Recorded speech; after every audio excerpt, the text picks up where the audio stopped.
बांग्लादेश में चीनी राजदूत ने जमात से मुलाकात की है। बांग्लादेश से अच्छे रिश्ते के लिए हम प्रतिबद्ध हैं। जिस जमात ने बांग्लादेश में तख्ता पलट कराया, उसकी शान में चीनी राजदूत ने जमकर कसीदे पढ़े। चीनी राजदूत याओ वैन ने जमात की जमकर तारीफ की। इस दौरान याओ वैन ने साफ कहा, जमात इस्लामी सुव्यवस्थित पार्टी है। चीन बांग्लादेश से मैत्रीपूर्ण संबंध चाहता है, याओ वैन की तरफ से कहा गया। और भारत के लिए चीन का ये षड्यंत्र कितना घातक है।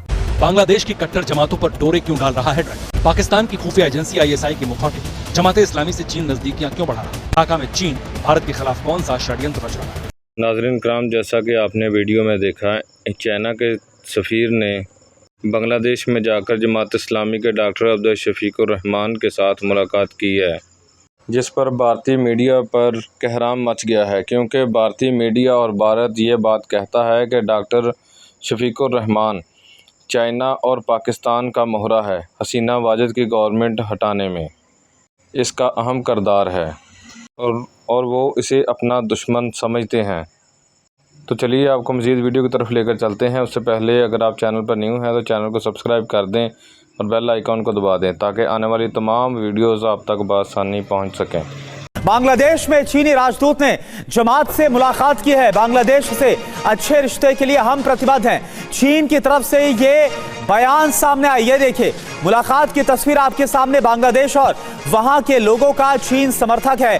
चीनी राजदूत ने मुलाकात की और उसके बाद ये बयान दिया। तो बांग्लादेश में चीन ने अपना बदला है पाला। चीनी राजदूत ने जमात इस्लामी के ऑफिस का दौरा किया है। चीनी राजदूत याओ वैन ने जमात की जमकर तारीफ की। इस दौरान याओ वैन ने साफ कहा, जमात इस्लामी सुव्यवस्थित पार्टी है। चीन बांग्लादेश से मैत्रीपूर्ण संबंध चाहता है, याओ वैन की तरफ से कहा गया। हसीना सरकार ने 2011 में जमात पर बैन लगा दिया था। नई सरकार बनते ही जमात पर लगे प्रतिबंध को हटा दिया गया। चीन के शेख हसीना सरकार से भी अच्छे रिश्ते थे, ये भी आपको बता दें। तो भारत तो अखंड है और रहेगा भी, लेकिन बांग्लादेश के खंड खंड होने का बिगुल बच गया है और इसकी वजह है चीन का ढाका की कट्टर जमातों से अखंड प्रेम। अब आप सोच रहे होंगे कि मैं ऐसा क्यों कह रही हूं, लेकिन इसके पीछे भी एक वजह है। आज चीन के डिप्लोमैट ढाका में थे। अंतरिम सरकार के सरबराह मोहम्मद यूनुस से मिलने की बजाय चीनी राजदूत सीधे जमात इस्लामी के दफ्तर पहुंचा। जिस जमात ने बांग्लादेश में तख्ता पलट कराया, उसकी शान में चीनी राजदूत ने जमकर कसीदे पढ़े। तो ऐसे में यहाँ सवाल यह है कि कट्टर जमातों पर ड्रैगन डोरे क्यों डाल रहा है और भारत के लिए चीन का ये षड्यंत्र कितना घातक है।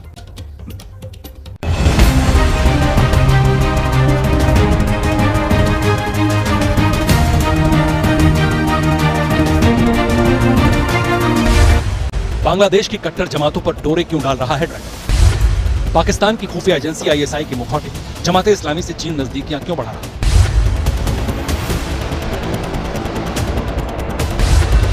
ढाका में चीन भारत के खिलाफ कौन सा षड्यंत्र रच रहा है?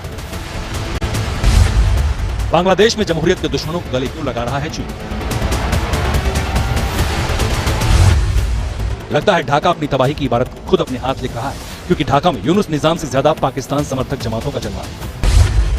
यकीन नहीं आ रहा तो ढाका से आई ताजा तस्वीरों पर गौर कीजिए। आलीशान और चमचमाती काले रंग की लग्जरी कार, आगे पीछे जमाते इस्लामी के कट्टर आका। ढाका में ये जमाते इस्लामी का दफ्तर है। चीन के राजदूत याओ वैन ढाका के दौरे पर थे। यूनुस दरबार में हाजिरी लगाने से पहले बीजिंग का ये दूत सीधे जमात के दफ्तर पहुंचा। अगवानी खुद जमाते इस्लामी के चीफ शफीकुर रहमान ने की। चीनी राजदूत को फूलों का गुलदस्ता भेंट किया। चीन के राजदूत ने माइक संभाला और कट्टर जमात की शान में कसीदे पढ़ना शुरू कर दिया। जो कुछ भी बांग्लादेश में हो रहा है, उन सबका असर चीन और बांग्लादेश की दोस्ती पर नहीं पड़ेगा।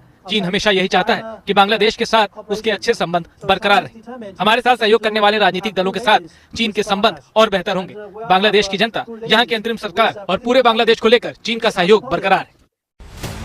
ISI समर्थक जमाते इस्लामी का दबदबा ढाका पर चलता है। शेख हसीना को सत्ता से बेदखल करने में इसी जमात का हाथ था। शेख हसीना ने जमाते इस्लामी पर बैन लगाया। साल 2010 के बाद से पहली बार है जब कट्टर जमात चीन से कूटनीतिक बातचीत कर रही है।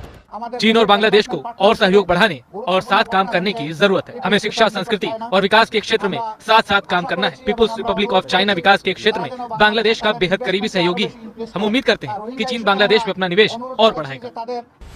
1971 में जब पाकिस्तान के पंजे से भारत ने बांग्लादेश को आजादी दिलाई, तब भी जमात इस्लामी संगठन पाकिस्तान के साथ था। अब चीन जमात जैसे गैर राजनीतिक दलों से नजदीकियां बढ़ा रहा है, तो ये भारत के लिए कितना बड़ा खतरा हो सकता है। हमने बांग्लादेश को आजाद कराया है और जिस तरीके से हमने उनको टाइम टू टाइम मदद की है, उसका उन्हें एहसान मानना चाहिए और साथ में एक कोऑपरेटिव अप्रोच रखना चाहिए। मेरा मानना है कि बांग्लादेश इस पे अग्रसर होगा, वहां इंटरिम इलेक्शन जल्दी से जल्दी होंगे जो निष्पक्षपूर्ण होंगे और जो जनता चाहती है उसको वो इलेक्ट करेंगे। लेकिन साथ में हिंदुस्तान ने अपने गार्ड्स को डाउन नहीं किया है। हम सतर्क हैं, हम उनकी चीजों को मॉनिटर कर रहे हैं और देख रहे हैं कि हमारा ट्रेड किस तरीके से बढ़े। जब उनके यहाँ पूरी तरीके से फुल्ली इलेक्टेड गवर्नमेंट आ जाएगी तो हमारे बायलैटरल टॉक शुरू होंगे।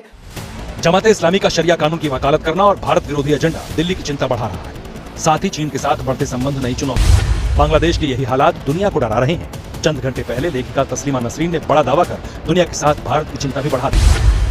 नसरीन ने डंके की चोट पर कहा, यूनुस निजाम में बांग्लादेश के हालात और बिगड़ने वाले हैं। कट्टर जमातों की शह पर जल्द ही बांग्लादेश में शरिया कानून लागू हो सकता है।